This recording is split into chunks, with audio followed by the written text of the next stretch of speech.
ला हौला वला कुव्वता इल्ला बिल्लाहिल अलिय्यिल अज़ीम।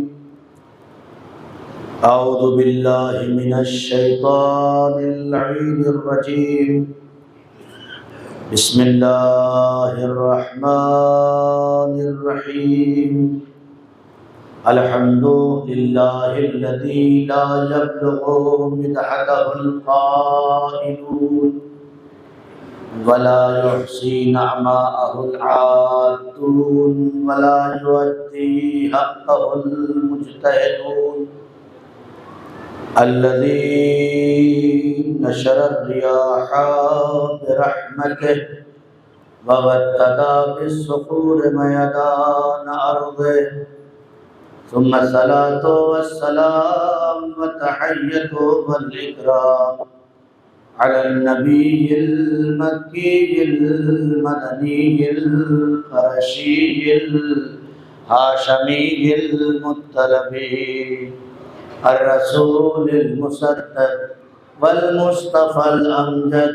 इस्मुहु फिस समाइ अहमद व फिल अर्ज़ि अबिल क़ासिम मुहम्मद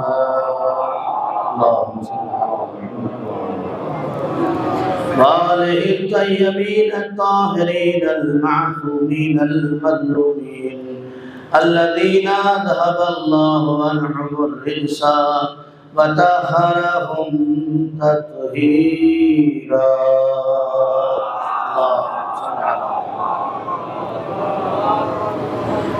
अम्मा बअदु फ़क़द क़ालल्लाहु तबारक व तआला फ़िल क़ुरआनिल हमीद वल फ़ुरक़ानिल मजीद। बिस्मिल्लाहिर रहमानिर रहीम। हल यस्तविल लज़ीना यअलमूना वल लज़ीना ला यअलमून। सलवात पढ़े मोहम्मद।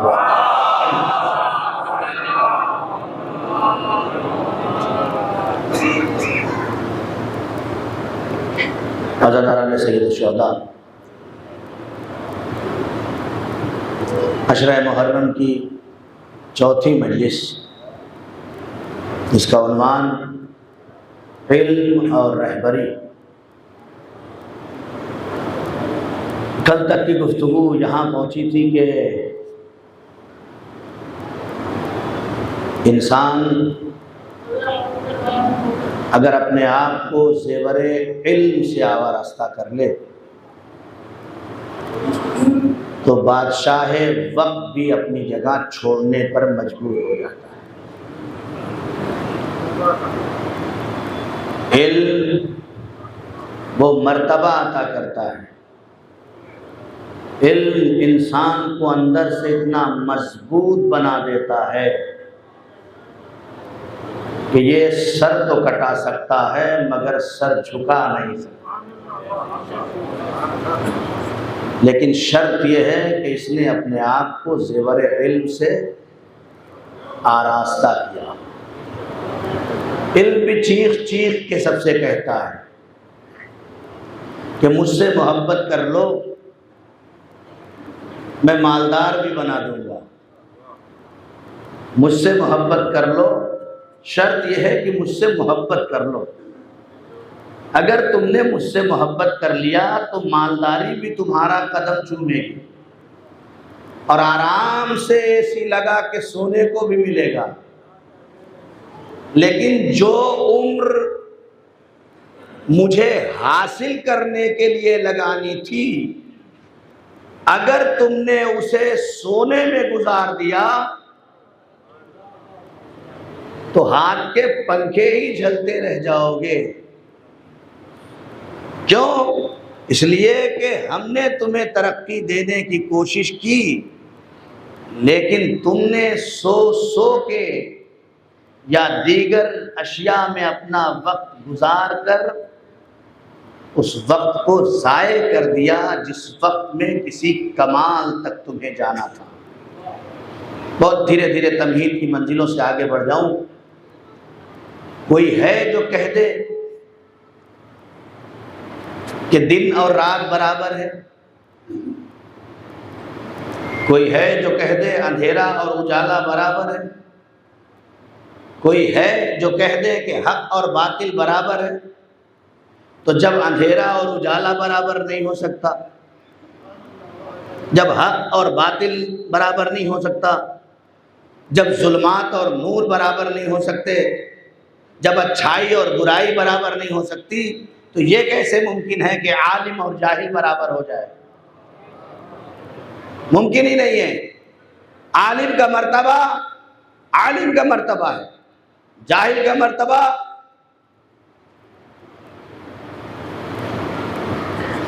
नबी की हदीस तलबुल इल्म फरीदतुन, गुफ्तगू का आगाज कर रहा हूं यहां से। तलबुल इल्म फरीदतुन अला कुल्ले मुस्लिमिन व मुस्लिमा, इल्म का हासिल करना हर मुसलमान मर्द और औरत पर वाजिब है। खुदा की कसम, सिर्फ दायरे इस्लाम में इल्म का ही ये मर्तबा है कि इस्लाम ने सारे बैरियर तोड़ दिए, सारे हुदूद को खत्म कर दिए।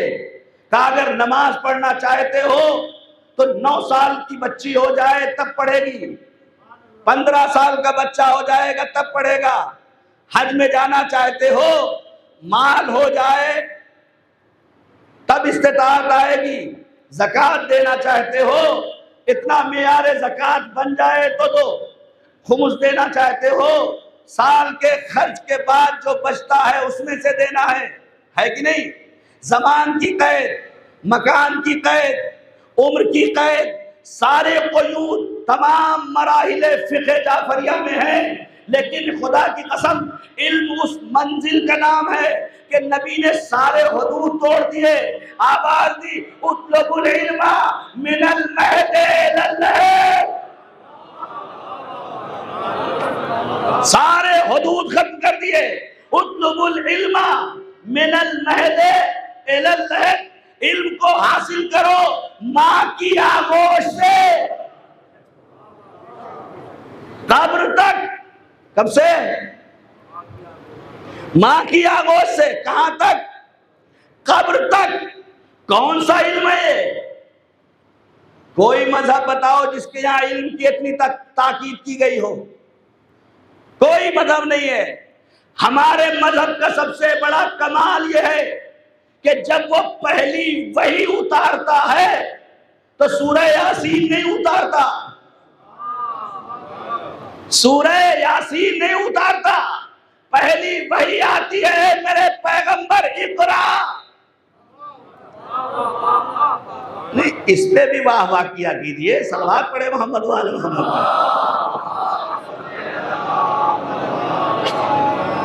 पहली, इन नौजवानों को कहीं ले जाना चाहता हूं अपनी मंजिल तक। पहली वही क्या है? इक़रा, ये मेरे पैगंबर पढ़ो, है कि नहीं? अब दुनिया का कहती है पढ़ने ही नहीं जानते थे। अभी ये बच्चा है जहां बैठा हुआ, मैं इससे कहूं बेटा एक गिलास पानी लाओ, तो वो गिलास उठाएगा, जाएगा, लेके आके दे देगा मुझे। लेकिन मैं कहूं हवा में उड़ जाओ, उड़ेगा? उड़ सकता है? नहीं उड़ सकता ना। क्यों? आप कहेंगे मौलाना उसको आता ही नहीं।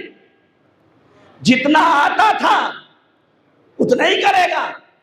अल्लाह पैगंबर से क्या कह रहा है?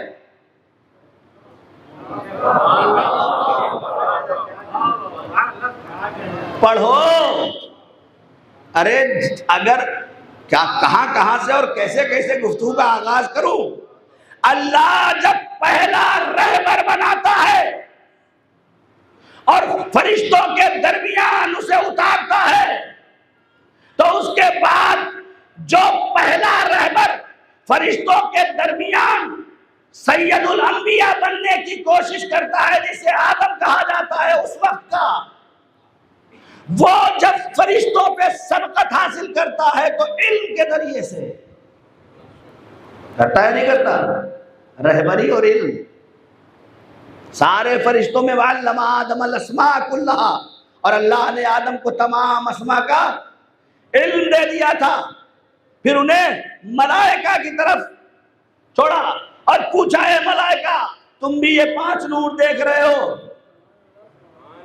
और ये आदम भी इस 5 नूर को दे रहे हैं। तुम भी तारीफ करो, ये भी तारीफ करे। जो बता देगा वो पहला इंसान बनाया जा रहा है और मेयारे अफजलियत इल्म को करार दिया जा रहा है। पहला मरहला।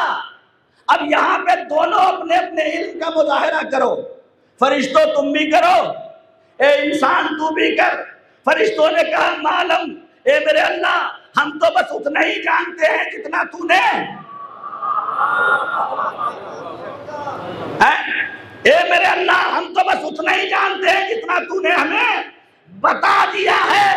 ये जुमला फरिश्तों का ये कह रहा है कि इल्म में तरक्की में जाना और आगे बढ़ना ये इंसानी सिफत है, फरिश्तों की सिफत नहीं है। इल्म को शगाफ करना, इल्म में तरक्की करना ये सिर्फ इंसानी सिफत है। और यही हुआ भी। जब अल्लाह ने पूछा तो ये अपने आप को पीछे खड़ा करके कहते हैं हमें तो समझ में नहीं आता। तो इंसान आगे बढ़ा, आवाज दी परवरदिगार तू महमूद है, ये मोहम्मद है, तू फातिह है, ये फातिमा है, तू मोहसिन है, ये हसन है, तू कदीमुल एहसान है, ये हुसैन है।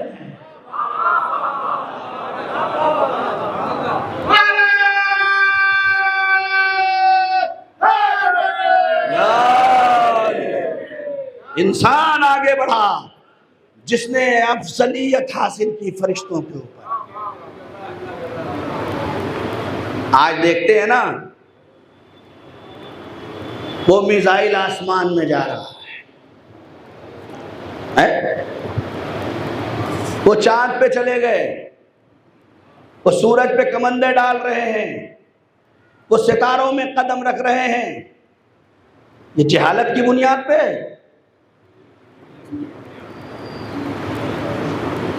ये तो उसे करना चाहिए था जिसके अंबिया और औलिया आसमानों में उड़ते थे।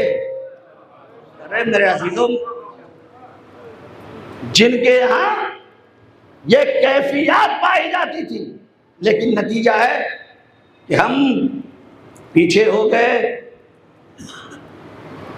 तो पीछे हो गए। बस एक बात कह के बात आगे बढ़ा दूं। जार्ज जोर्दान बहुत बड़ा साइंटिस्ट है। वो कहता है मैंने नहजुल बलागा को 44 बार पढ़ा है। सन्नाटा छा गया होगा। छाने छाना है। कितनी बार पढ़ा है? ईसाई है। ये तो तादाद में सबसे कम वाली बयान कर रहा हूं, वरना 113 बार तक उसने जो उसके कौल है कि मैंने 113 बार बार नहजुल बलागा पढ़ा। कितनी बार? तो 44 कम से कम आप समझिए कि 44 बार। और ऐसे ही नहीं पढ़ा। मैं जब अपने मेज पे बैठता था, जो ऑफिस था उसका, तो बड़े बड़े मुझे गिफ्ट ला के देते थे। लेकिन मेरे इलाके में एक अली का चाहने वाला रहता था। वो एक लिपटे हुए कपड़े में मुझे एक किताब गिफ्ट कर गया। हाय मेरे अजीजों, ये तो तब होगा ना कि जब हम खुद नहजुल बलागा को जानते हो, है कि नहीं? हम 5-5 किलो मिठाइयां गिफ्ट करते हैं। अगर किसी को कमाल तक पहुंचाना है तो अली की नहजुल बलागा भी गिफ्ट करो। हिंदी में है, इंग्लिश में है, उर्दू में है, हर जबान में तर्जुमा हो चुका है और पीडीएफ डाउनलोड हो जाती है। मैं अपने इन नौजवानों से कहता हूं, खुदा की कसम, जमाना बहुत तरक्की कर चुका है। हर रोज 2 GB तुम्हें खत्म करना है। चाहे सीरियल देख लो, चाहे फिल्म देख लो, तुम क्या देखते हो तुम जानो, अल्लाह जाने, है ना? लेकिन एक दिन अपना निकाल लो, एक दिन, हफ्ते में एक दिन, इसी मोबाइल से जो कुछ करते हो करो, मना नहीं है। एक दिन अपना निकालो सुबह से लेके शाम तक सिर्फ दीन देखूंगा, दीन पढ़ूंगा, दीन सुनूंगा। सिर्फ एक दिन, 6 दिन नहीं कहता मैं, एक दिन का 24 घंटा अपने दीन के नाम पे दे दो। ये मौलाना अम्मार नहीं कह रहे, ये नबी करीम की हदीस है कि जो शख्स एक दिन भी अपना दीन के लिए नहीं देता है वो हम में से नहीं है, वो हम में से नहीं है। पढ़ो नहजुल बलागा, पढ़ो कुरान, बात आएगी अभी, बस जल्दी जल्दी। 44 मरतबा, जो 44 मरतबा नहजुल बलागा पढ़ेगा वो तरक्की करेगा कि नहीं? तो फिर हम मिंबर से बस उसका तज़किरा ही करते रह जाएंगे। हमारे पास वक्त ही कहाँ है? हमारे पास वक्त कहाँ है? हमारे पास लड़ाने का वक्त है, गिराने का वक्त है, चौपले पे बैठ के 4-4 घंटा गुजारने का वक्त है, मोमिनीन की गीबत करने का वक्त है। अपने घर में चूल्हा जल रहा हो या न जल रहा हो, दूसरे का जलता चूल्हा देख के जलने का वक्त है। मेरे एक बहुत ही करीबी दोस्त अहले सुन्नत वल जमात के भी थे मेरे साथ, और एक जैन मेरे साथ था। हम दिल्ली एयरपोर्ट से उड़े अहमदाबाद एयरपोर्ट जाने के लिए। इसी दिल्ली एयरपोर्ट से वो जैन 3 सीट होती है, कभी कभी फ्लाइट में देखा 3 सीट होती है, बीच में मैं था, एक तरफ अहले सुन्नत दोस्त और एक तरफ जैन। बात होते होते ये हुई कि आप लोग क्या करते हैं, तो इत्तेफाक ऐसा था कि तीनों टीचर थे, तीनों। मैंने भी कहा मैं भी पढ़ाता हूं, उसने कहा मैं भी पढ़ाता हूं, उसने कहा मैं भी पढ़ाता हूं, सबने कहा हम टीचर हैं। तो उसने बड़ी अच्छी बात कही जैन ने, हम लोगों के पास तो ऐसी बातें है ही नहीं, बातें बहुत सारी हैं, लेकिन जिसने कहा है हम उसको तो बहुत मानते हैं, उसकी नहीं मानते। उसको तो बहुत मानते हैं लेकिन उसकी नहीं मानते हैं। तो उसने एक जुमला कहा, मैंने कहा भाई चले आप लोग, मैंने उससे कहा जैन से कि तुम्हारे यहाँ ना कोई गरीब है ना कोई जाहिल है जो मैंने पढ़ा है। जैन की आप हिस्ट्री उठा के पढ़िए, जैन में न कोई गरीब न कोई जाहिल। तो मैंने कहा भाई ये कैसे हुआ, क्या सबब है कि तुम्हारे यहाँ न कोई गरीब है न कोई जाहिल है? तो बड़ी अच्छी बात उसने कही, कहा जनाब हमारे यहाँ किसी के पास दूसरे की तरफ देखने का वक्त नहीं है, हमारे पास अपने गमों को देखने के लिए काफी है। अगर हम किसी की तरफ देखते हैं तो बस उसकी जरूरत पूरी करने के लिए देखते हैं। सलवात पढ़ दे मोहम्मद वाला, हम बस उसकी जरूरत पूरी करने के लिए देखते हैं। तो ये है जार जोरदा, उसने जुमला लिखा है नहजुल बलागा के लिए। जब 44 मरतबा पढ़ लिया ना तो एक जुमला लिख के हमें दे गया सुनहरे हरफों से, और उसने कहा कि जब मैंने नहजुल बलागा पढ़ा तो मुझे ऐसा महसूस हुआ कि ये सारी दुनिया अली ने बनाई है। धीरे धीरे पढ़ रहा हूँ इसलिए शायद आप लोग समझ में नहीं आ रहा होगा ना। सलवात पढ़े मोहम्मद मोहम्मद। ये सारी दुनिया या अली ने बनाई है या दुनिया बन रही थी, अली खड़े देख रहे थे। तो ये है कैफियत हमारे यहाँ इल्म की। सबसे पहला हक, आज इसी पे गुफ्तगू शायद तमाम हो जाए, खुद अल्लाह कौन सा इल्म पहले आपसे चाहता है। पहले मौलाना हदीस कुदसी मामिन मोमिन, बहुत आहिस्ता आहिस्ता, ताकि इस बात को अपने बच्चों, जवानों, बुजुर्गों सबके दिल में उतारना है। और सैयद जनाब शहजादी फातिमा जहरा को अपना वसीला बनाता हूँ। अगर पूरे अशरे की ये बात दिलों में उतर गई तो पूरा अशरा एक तरफ और ये बात एक तरफ।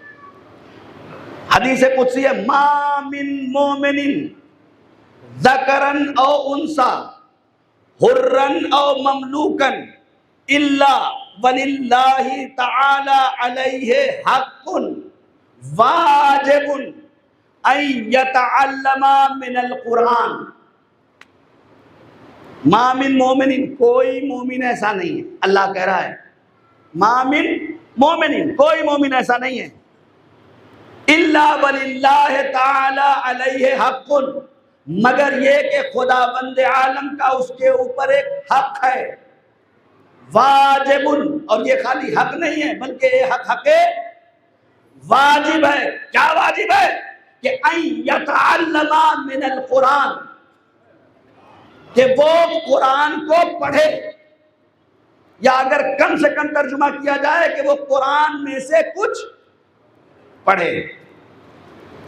अरे मौलाना वक्त ही कहाँ मिलता है, 8 घंटा बच्चा स्कूल जाके आ रहा है, 3 घंटा ट्यूशन जाता है, अब आप ही बता दीजिए कुरान कैसे पढ़ाओ?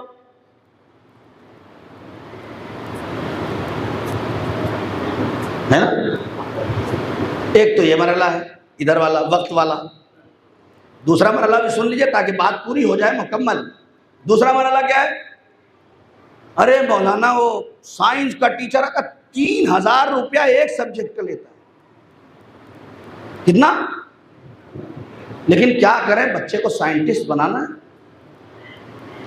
अब 8 से यहां तक पढ़ाया है तो अब ट्यूशन क्यों ना पढ़ाए? अच्छा भैया, तो कुरान क्यों नहीं पढ़ता आपका बच्चा? वो मौलाना साहब 1000 रुपया मांग रहे हैं।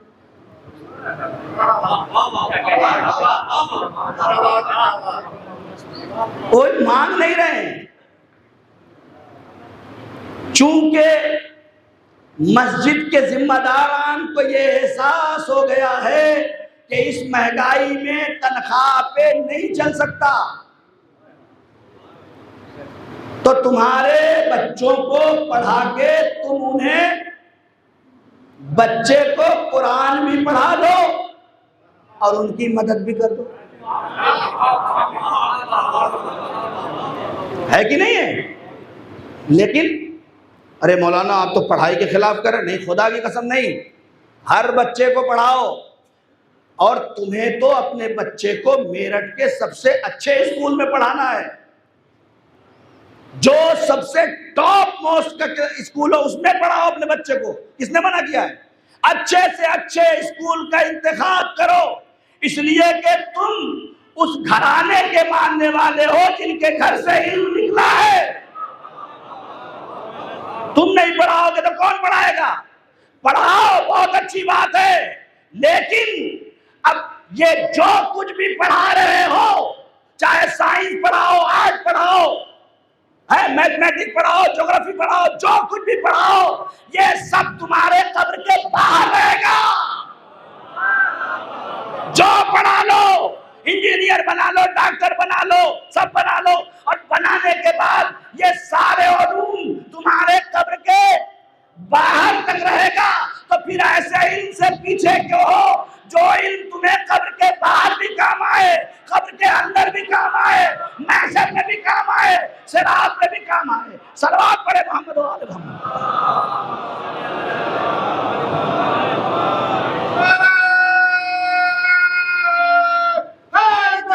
यार इशारा हो रहा है, थोड़ा थोड़ा आप लोग करीब आ जाए भाई, आप लोग थोड़ा सा यार आगे वाले थोड़ा सा करीब आए तो पीछे वाले और करीब आ जाएंगे। बाहर या अली मदद जिंदाबाद, यार जिंदाबाद, जज़ाकल्लाह, बहुत उम्दा। गौर करें आप, ऐसे इल्म से पीछे क्यों हैं कि जो इस दुनिया में भी काम आए। हमने देखा है, खुदा की कसम देखा है, करोड़पति को देखा है, अपनी आंखों से खुद देखा है। करोड़पति बाप सारी जायदाद छोड़ के गया और जवान बेटा भरी बज़ में हाथ उठा के कहता है कि मेरे बाबा को सूरह फातिहा पढ़ दो। इसे अलहम्द पढ़ने भी नहीं आता। उस गुर्बत से बचो जो कब्र में तुम्हारे साथ लग जाएगी। दुनिया में तो कैसे भी गुजर जाएगी, लेकिन वहां यही कुरान है जो नूर बन के सामने आएगा।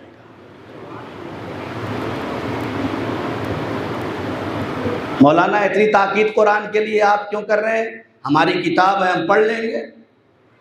अगर आपकी किताब थी तो अब तक क्यों नहीं पढ़ा?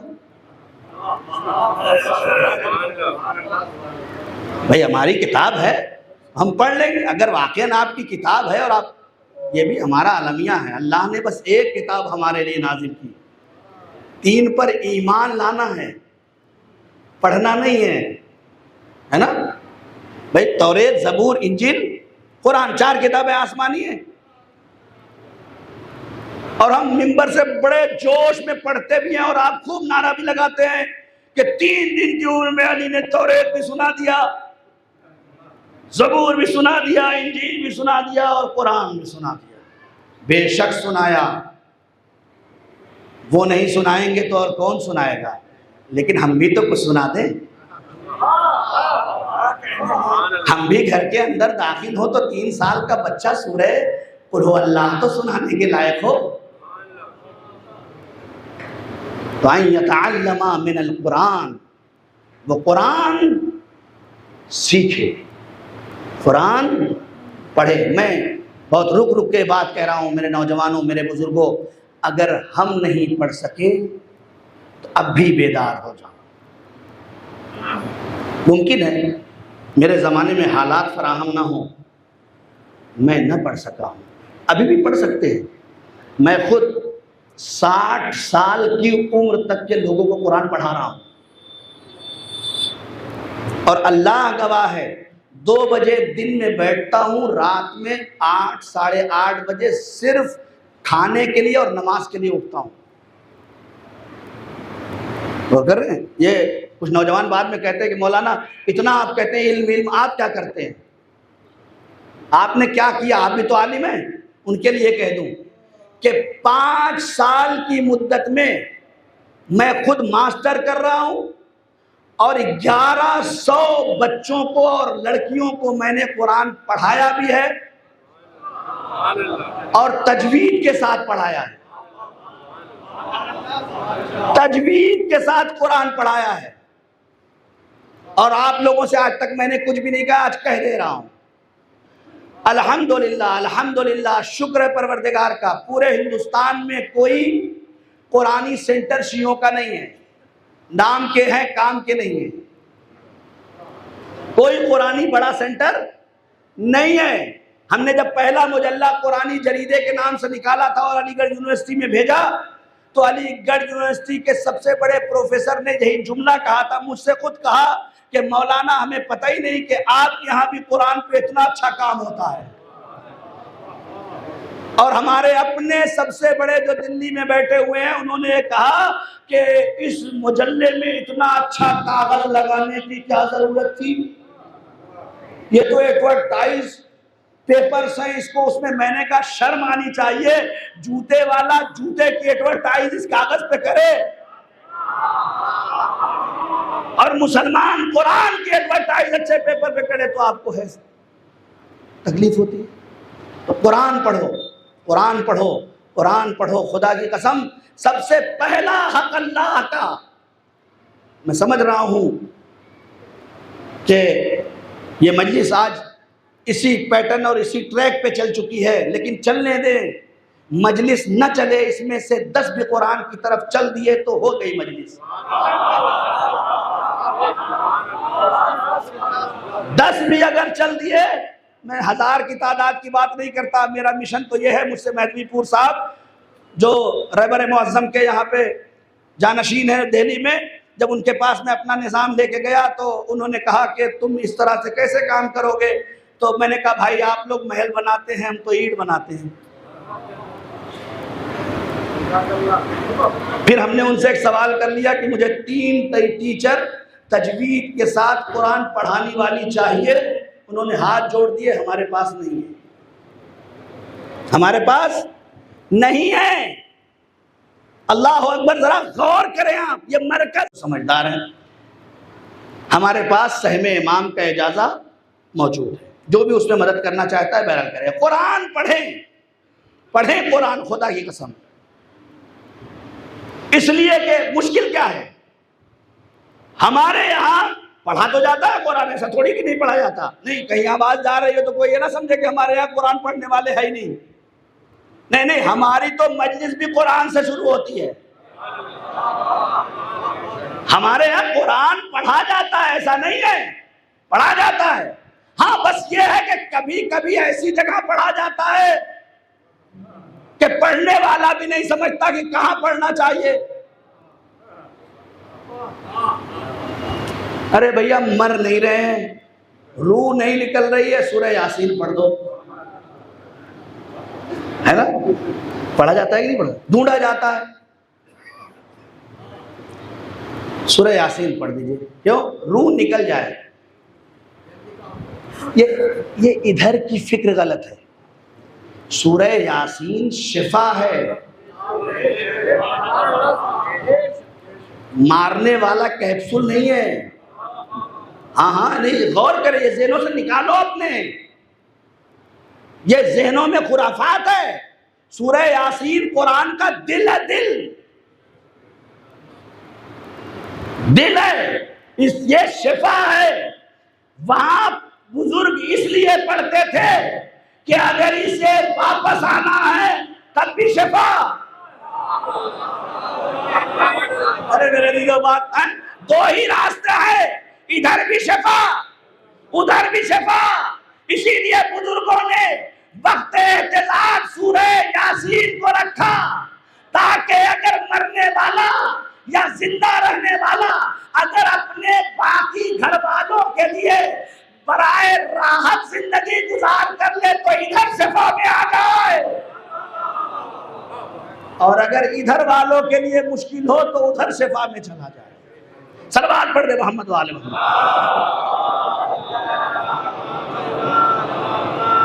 बस मैं जल्दी जल्दी बात खत्म कर दूं। मौलाना अम्मार, आप जैसे मौलाना बार बार कुरान पढ़ने कह रहे हैं। मैंने कहा मैं क्या कहूं, जिसके नाम पे आप बैठे हैं, जिसे इमाम हुसैन अलैहिस्सलातु वस्सलाम कहा जाता है,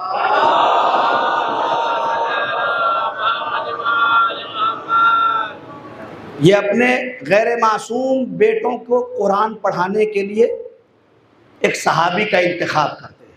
ए उबैदुल्लाह इब्ने मसूद, आओ मेरे बच्चों को कुरान पढ़ाओ। किसने कहा? गौर करिएगा इन बातों पर, बात मुकम्मल ज़हनों में उतार दूं। इमाम हुसैन अलैहिस्सलातु वस्सलाम ने क्या कहा? ए उबैदुल्लाह इब्ने मसूद, तुम मेरे बच्चों को कुरान पढ़ाओ। किसके बच्चों को?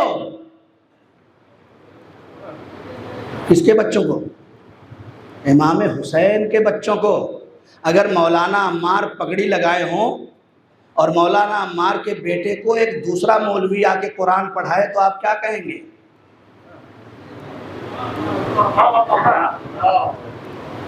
फिक्र करिए, हमारे इमामों ने हम तक पहुंचाने के लिए क्या क्या किया है।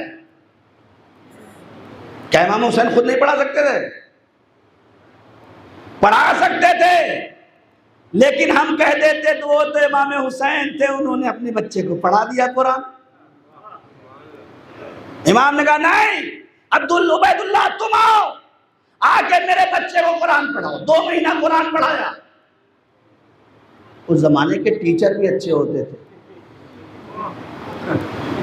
कायदा ही नहीं खत्म हो रहा है, तंजीम में कायदा चल रहा है, 1-1 साल तक बच्चा कायदा पढ़ रहा है। अरे भाई 2023 का जमाना है, हैं? 2023 का जमाना है। जब टेस्ट होते थे, वनडे हो गए, 50-50 हुआ, जमाना 2020 पे पहुंच गया और आगे अभी मांग है कि 10-10 करो, है? और हमारा क्या चल रहा है? वो एक कायदा 1 साल तक बच्चे को पढ़ाया जाएगा। बच्चा ही बोर हो जाता है, ये कुरान पढ़ने से फायदा क्या है जहां खत्म ही नहीं हो रहा है। 1 साल एक कायदे में लगा हुआ है बेचारा वो। नहीं, इसको प्लानिंग करें, 3 महीने के अंदर कायदा खत्म हो जाना चाहिए। जो टीचर 1 साल, भाई उसको तो पता है ना कि ये बच्चा 1 साल हमारे यहाँ निसाब में है कि 1 साल अव्वल चलेगा, अतफाल चलेगा, फिर अतफाल 2 चलेगा, फिर अव्वल चलेगा, फिर दोवम चलेगा, फिर सोवम चलेगा, उसको वैसे मार्कशीट मिलेगी। आप प्लान करें ना, इल्म को तकसीम करें 1 साल में 4 हिस्सों में, बैठे कुछ लोग, तब जाके, वरना ये बच्चा कायदे ही में इतना बोर हो जाता है, अलिफ ज़बर आ बे ज़बर बा खत्म ही नहीं हो रहा है। उसे जब ये शौक होगा, देखिए इल्म मतलब ही इस चीज का है, जितना गहराई में उतरते जाओगे पता चलेगा आगे और इल्म है, आगे और इल्म है, आगे और इल्म है, और जितना आगे बढ़ते जाओगे उतना पता चलता जाएगा कि मैं कितना जाहिल था, मैं कितना जाहिल था, मैं कितना जाहिल था, है ना। गौर करें, ये मरहला है। इमाम 2 महीने में कुरान पढ़ लिया। उबैदुल्लाह इब्न मसूद जाने लगे। ये नौजवानों को, जो लोग कहते हैं ना कि ये 500 रुपया लेते हैं कुरान पढ़ाने का, ये 1000 लेते हैं, और ये, खुदा की कसम कुरान पढ़ाने पे तो मांगना ही नहीं चाहिए, देना चाहिए, मांगना नहीं चाहिए, देना चाहिए। जो इल्म तुम दुनिया के किसी यूनिवर्सिटी में नहीं सिखा सकते, वो तुम्हारा इमाम सिखा रहा है? इमाम ने कहा उबैदुल्लाह जा रहे हो, इधर आओ। करीब बुलाया, साहबी की तरफ देखा, अंदर से वो थैली लेके आओ। थैलिया, मौला इसे क्या देंगे? मैं पूछ रहा हूँ, दिरहम देंगे या दीनार? अब तो नौजवानों को ये भी बताना पड़ेगा दिरहम किसे कहते हैं, दीनार किसे कहते हैं, फर्क है। एक चांदी का सिक्का और एक सोने का सिक्का। उस जमाने में 2 ही राइज थे, या दिरहम या दीनार। मैं मौला से कहूँगा मौला आप इसे क्या देंगे? हम होते तो क्या देते? हम अगर शादी में नवेद लिखवाने वाले हों और कुर्सी पे कोई बड़ा आदमी बैठा हो तो 51 रुपए की नियत करके जाते जाते उसे देखते हैं तो 501 दे के आते हैं कि कहीं मेरी इज्जत में कोई कमी ना आ जाए, या ये समझे कि मेरे पास तो है ही नहीं, है ना। ऐसा ही है। लेकिन जब मस्जिद में चंदा देना होता है,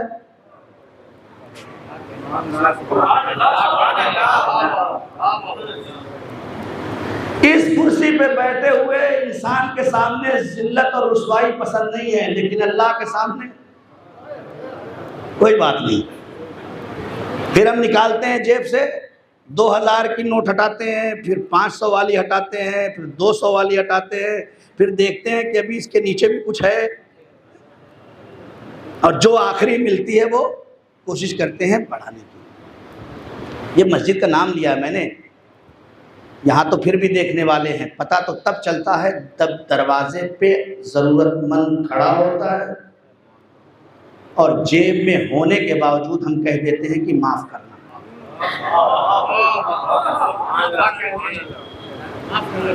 यहाँ तो फिर भी मसला नहीं है, पता है कि इसमें तो मुझे ही हवा खाना है, यहाँ तो मुझे ही बैठना है, ये हवा तो मेरे ही लिए चल रही है, यहाँ तो जो भी दे दूँ कम है, ये सब तो मेरे लिए सजाया जा रहा है। मजा तो जब है जब दरवाजे पे आने वाला जिसको दिया और गया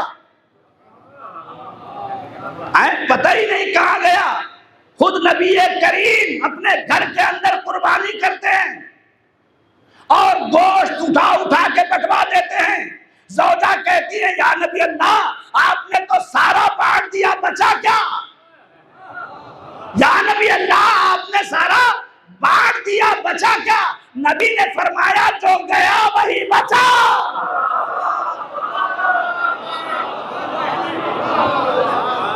नबी ने फरमाया जो गया वही बचा। ये इतना पढ़ने का उन्वान और मर्तबा और मकसद ये है कि जब तुम्हारी सैलरी आए तो उसमें से कुछ हिस्सा गैबी मदद के लिए रखते रहो, इसलिए कि यही खत्म हो जाएगा, वो वहां तक लेके जाएगा।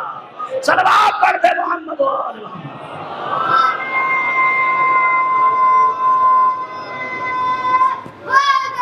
यार। जिंदाबाद, जिंदाबाद, जिंदाबाद।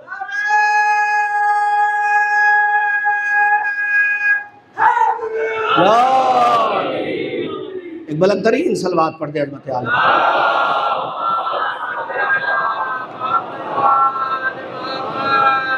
बस मेरे अजीजों, शुक्रगुजार हूँ आपका कि इस कुछ बयान को इतनी दकीक समात से आप सुनते हैं। नबी ने फरमाया कि जो गया वही बचा, और जो यहाँ है ये हम खाएंगे और तमाम हो जाए।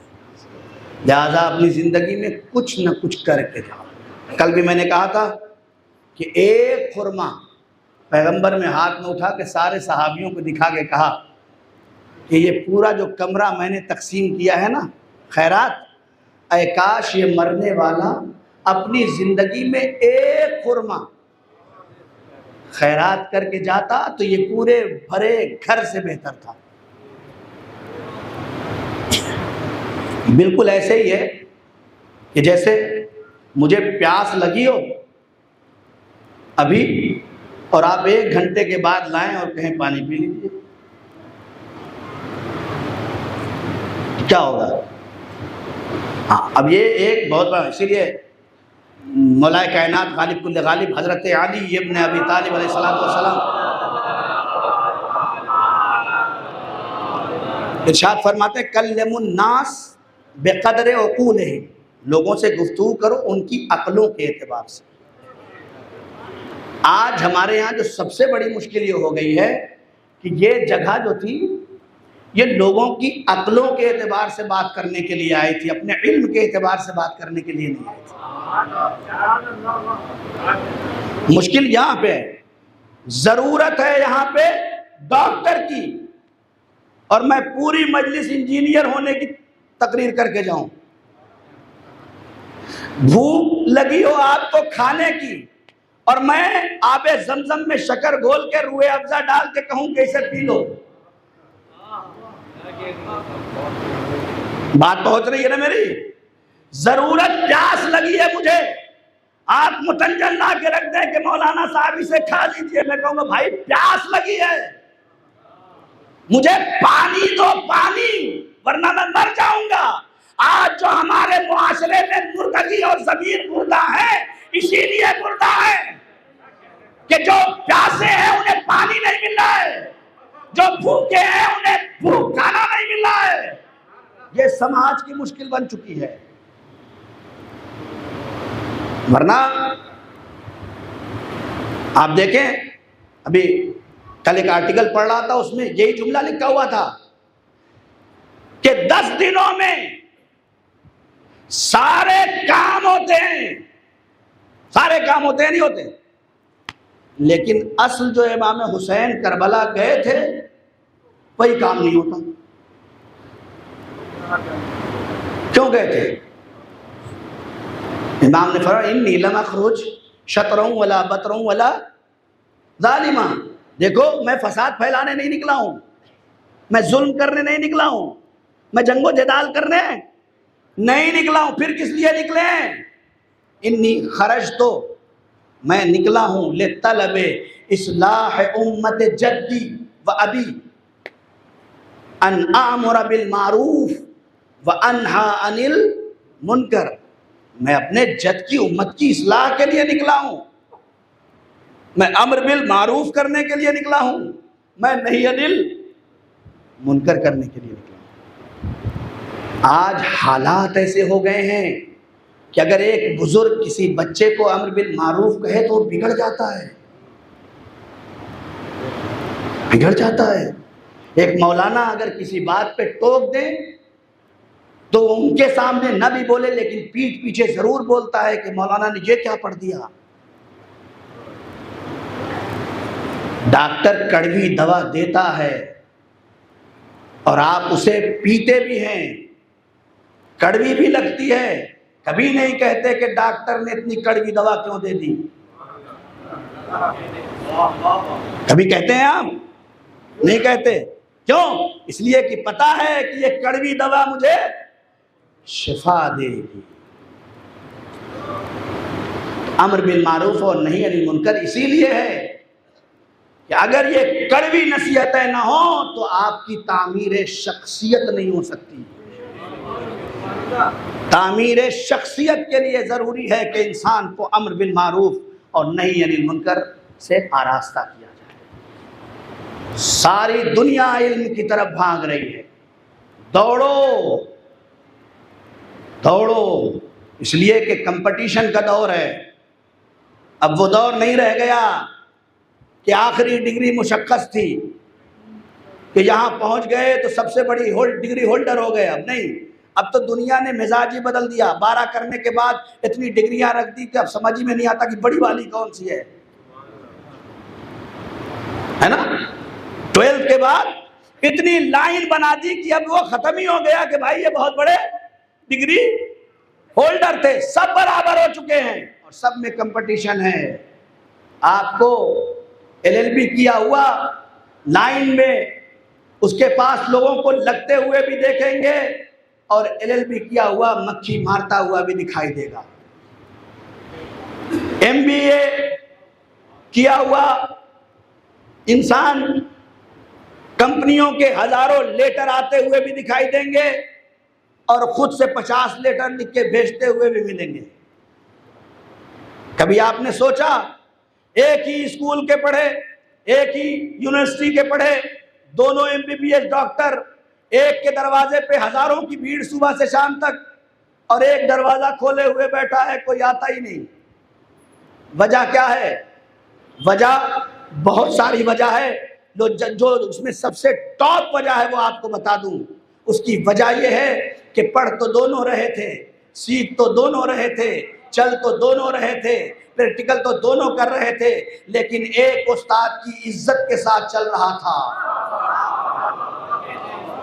और एक उस्ताद की इज्जत को पामाल करते हुए आगे बढ़ रहा था। एक माँ बाप की इज्जत को लेके आगे बढ़ रहा था और एक अपने काम में इतना बिजी था कि बाप की बीमारी हो तब भी पता नहीं, माँ की बीमारी हो तब भी पता नहीं, बाप को क्या जरूरत है तब भी पता नहीं, माँ को क्या जरूरत है तब भी नहीं पता।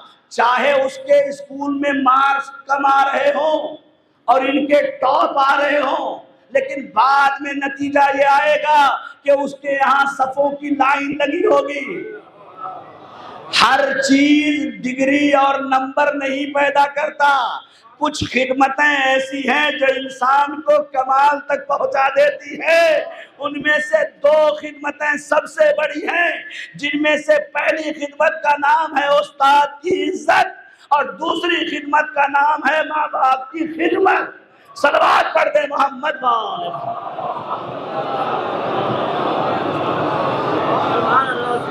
बात खत्म हो गई बिल्कुल, और आज ये गुरेज था और यहाँ तक गुफ्तगू पहुँची। कल इंशाअल्लाह जो मैंने कहा था कि इल्म में इंसान जब कमाल तक पहुँचता है तो उसके ज़बान और उसके हाथों के अंदर क्या कमाल पैदा हो जाता है, वो इंशाअल्लाह कल की गुफ्तगू में आपकी खिदमत में पेश करूँगा कि इन नौजवानों के अंदर इल्म आए तो वो अपनी ज़बान और अपने हाथ को किस तरह समाज और मुआशरे के हवाले करें। इसलिए कि चलता फिरता इंसान ज़रूरी नहीं है कि सब एक जैसे हों।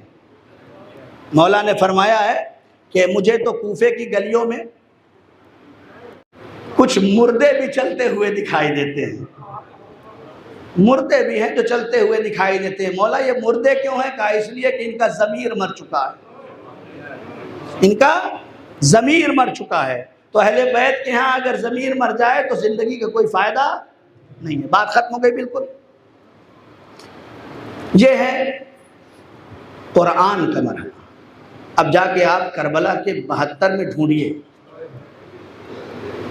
मैंने आपको मिसाल दे दिया इमाम हुसैन की, अब वक्त नहीं था, वरना मौलाए कायनात का कुरान, जनाब इमाम मोहम्मद बाक़िर का कुरान, नबी करीम का कुरान अगर आप देखेंगे तो हमारे यहाँ जितने भी 14 के 14 हैं, अरे हम पढ़ें तो ज़िंदगी में पढ़ें। इनमें तो ऐसे हैं कि सरो तन में जुदाई होने के बाद नोके नेज़ा पे भी कुरान पढ़ते, तो फिर हम क्यों ना पढ़ें। अल्लाह। अरबाब मकातिल लिखते हैं कि जब शब आशूर आई है तो इमाम हुसैन ने उससे पहले एक दिन की मोहलत मांगी। आप सब सुनते हैं इसको मजलिसों, एक दिन की मोहलत मांगी है। और वो मोहलत किस लिए मांगी? उसमें कई राज थे, जिसमें से एक जो मक्तल में तहरीर है वो ये है कि जब रात की तारीकी आई और आखिरी रात आई तो हुसैन के खैमों से कुरान और तस्बीह की ऐसी आवाज़ें आ रही थी जैसे शहद के मक्खी के छत्तों से आवाज़ें आती हैं। तसव्वुर नहीं कर सकते आप। अपने घर में हम बैठकर आराम से भी कुरान नहीं पढ़ सकते, लेकिन जहां चारों तरफ 9 लाख का लश्कर हो और ये पता हो कि कल सब शहीद हो जाएंगे, ऐसे आलम में जो कुरान पहुंचाने वाले हैं वो 72 हैं। ऐसे आलम में बहुत सारी रिवायतें आपको मिल जाएंगी कुरान के सिलसिले में। खुद मैदान करबला में जहाँ इमाम हुसैन ने कहा अंत मुअल्लिम अल कुरान, कि तू सबकत कर ले इसलिए कि तू मुअल्लिम कुरान है। बस अजीजों, खुदा करे, मेरे अल्लाह तुझसे दुआ है मेरे परवरदिगार इस मजलिस के सदक़े में हम में, जवानों में, बुजुर्गों में, बच्चों में ये शौक़ पैदा कर दे कि हम में से कोई एक भी तेरे कुरान से गाफिल न रहे। अल्लाह अकबर। यही ज़ुहैर इब्न क़ैन जिनके मसाइब पढ़े जाते हैं, ये खुद मुअल्लिम कुरान थे। जनाब ज़ुहैर इब्न क़ैन खुद हाफिज भी थे, लेकिन इमाम हुसैन से दूर दूर चल रहे थे। वाक़या सुना है आपका? इमाम हुसैन ने मौला अब्बास को बुलाया, मेरे शेर इधर आओ, जाओ ज़ुहैर इब्न क़ैन से कह दो रसूल का नवासा बुला रहा है।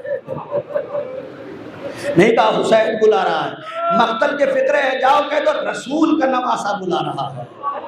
जैसे ही जाकर ज़ुहैर हिल गए कि मैं जिससे भाग रहा था वो रसूल की निस्बत से मुझे करीब बुला रहे हैं। ये इमाम हुसैन ने हम जैसे खतीबों को दस दिया है कि मिंबर पे बैठने के बाद रिश्तों से बुलाओ, जाओ हुसैन कह दो, जाओ ज़ुहैर से मैं रसूल का नवासा बुला रहा है, रसूल का बेटा बुला रहा है। गए, जाने के बाद ज़ुहैर से कहा ज़ुहैर तुम्हें रसूल के नवासे हुसैन इब्न अली बुला रहे हैं। ज़ुहैर आए, हिम्मत नहीं पड़ रही थी कि हुसैन के खैमे में चले जाए। खैमे के बाहर एक बैठने की जगह थी, वहाँ बैठ गए। इमाम हुसैन की आवाज़ आई, अब्बास ज़ुहैर से कह दो अब खैमे के पर्दे के बाहर बैठने का वक्त नहीं है, अब अंदर आ जाओ ज़ुहैर, वक्त बहुत कम है। और अब्बास तुम भी चले जाओ, यहाँ कोई न रहे। और अब्बास मेरी और ज़ुहैर की आवाज़ किसी के कानों तक न पहुंचने पाए। ये हुसैन का जुमला है, मेरी और ज़ुहैर की आवाज़। अब अब्बास कितना दूर गए मुझे नहीं पता। जनाब इमाम हुसैन ने ज़ुहैर के कानों में कुछ कहा। यहां तक रावी लिखता है कि इमाम हुसैन ने अपने दहन को ज़ुहैर के कान के करीब किया और कुछ कहा। बस इतना कहना था कि क्या कह दिया। अब जो ज़ुहैर उठे हैं तो आंखों से आंसू बह रहे हैं। अब आमा हट चुका है। ज़ुहैर बाहर निकले, दौड़े हुए अपने खैमे में पहुंचे, अपनी ज़ौजा के पास जाके हाथ जोड़ के कहते हैं, ए मेरी ज़ौजा, अगर पूरी जिंदगी में मुझसे कोई खता हो गई हो तो मुझे माफ कर देना, मुझे माफ कर देना। अपनी अपने घरों में, ये डर से खुदा की कसम, अपने अपने घरों में इस दुनिया से जाने से पहले एक बार अपनी ज़ौजा के सामने हाथ जोड़ के कह के जाना कि मेरी शरीके हयात, अगर जिंदगी में मुझसे कोई खता हो गई हो तो उसे माफ कर देना। ज़ुहैर ने देखा, पूछा मेरे वालियों वारिस ये अचानक हो क्या गया? कहा मैं हुसैन के पास से आ रहा हूँ, हुसैन के पास से आ रहा हूँ। क्या हो गया? अब तक तो हुसैन के साथ ही थे, कहा नहीं, आज हुसैन ने अपने पास बुला लिया, आज हुसैन ने अपने से करीब कर लिया, अब मैं हुसैन के पास पहुंचा हूं तो फिर क्या होगा? कहा मैं तुम्हें आजाद करता हूं। कहा क्यों, आप कहां जाएंगे? कहा मैं शहादत की तरफ जा रहा हूं। ये मक्तल के जुमले हैं, मैं शहादत की तरफ जा रहा हूं, मुझे आजाद कर दो, मैं तुम्हें आजाद करता हूं। ज़ौजा ने हाथ जोड़ दिए, ज़ुहैर अरे जब तक जहन्नम में थे अपने साथ रखा, अब जब जन्नत की तरफ जा रहे हो मुझे छोड़ो। अरे मुझे शहीद की ज़ौजा होना कबूल है, हुसैन के ज़ुहैर से जुदा होना बर्दाश्त नहीं। ज़ुहैर आगे बढ़े, हुसैन के करीब आए। बाकी सारे मसाइब आप सुनते रहते हैं, आखिरी मसाइब का टुकड़ा और बात खत्म कर दूं। ज़ुहैर ने क्या किया? सुबह से जंग करते रहे, जोर का वक्त आया, दौड़े हुए वापस आ गए इमाम हुसैन के करीब, हाथ जोड़ के कहा मौला सुबह से जंग कर रहा हूँ लेकिन मैंने रास्ते में बहुत नमाजें छोड़ी है। ए मेरे मौला, मैंने आपके पीछे बहुत नमाजें छोड़ी है, आपके साथ नमाज पढ़ने का मौका नहीं मिला। मौला वक्त ज़ोहर है, आखिरी नमाज आपके पीछे पढ़ लूं। अरे इमाम ने मुसल्ला बिछाया, अल्लाहु अकबर कहा, इतना कहना था सामने से फौजों की अलगार आ गई। ए हुसैन हम नमाज पढ़ने नहीं देंगे। तीर चलना शुरू हुआ, इधर से ज़ुहैर आगे बढ़े, इधर से सईद आगे बढ़े, हुसैन के सामने खड़े हो गए। तीर चलता रहा, ज़ुहैर रोकते रहे, तीर चलता रहा, सईद रोकते रहे। एक मरहला वो आया कि हुसैन ने कहा अस्सलामु अलैकुम व रहमतुल्लाहि व बरकातहू। नमाज तमाम हुई, ज़ुहैर इधर गिर गए, सईद इधर गिर गए। ज़ुहैर की रूह कफ़से उनसरी से परवास कर गई।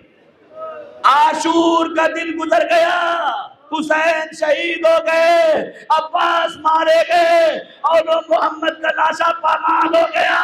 सारी बीवियां अपने अपने वतन चली गई। जब ज़ुहैर की ज़ौजा कूफे पहुंची तो अचानक एक दिन ये ख्याल पैदा हुआ कि अरे ज़ुहैर का जानने वाला कोई नहीं था, वहां कोई पहचानता नहीं था। अपने गुलाम को बुलाया, एक कफन निकाला, गुलाम के हाथों में दिया। ए मेरे गुलाम, ये कफन ले जा, अगर करबला में तेरे ज़ुहैर का लाशा पे गोरो कफन पड़ा हो तो ये कफन उसे दे देना। गुलाम लेके चला, करबला पहुंचा।